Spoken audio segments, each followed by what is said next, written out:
29 बैलगाडी मालक गाड्या झुंपून सजला सुटला. सुंदर अशा मैदानातला गडे क्रमांक 14 सुटला आणि 14 मध्ये लढत चालू आहे. कोण होणार सेमीला पात्र?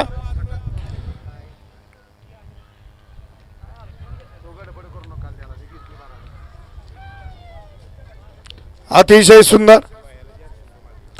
आता मगाशी सुंदर गाडी पळाली. हौशा आणि आमदारचे हौशा बैलाचे मालक जीवनदार निनाम यांच्याकडून बह्याडावर पाडळीकरांसाठी 400 रुपयाचं बक्षाला आणि समालोचक त्याला 300चं बक्षाला. जीवनदार आपलं मनपूर्वक धन्यवाद. आता साधनालेली या बाहेरनं 15 वाला आहे. वळा 15 वळा. व्हिडिओ शूटिंगची मदत घेतली जाते 14 साठी. 1 वरती चिमाणगाव, 2 वरती सासपडे, 3 वरती काळेवाडी, 4 वरती विसापूर, 5 वरती ढकडवाडी, 6 वरती वडी, 7 वरती आमलेवाडी, 8 वरती सातेवाडी आणि 9 वरती कचरेवाडी.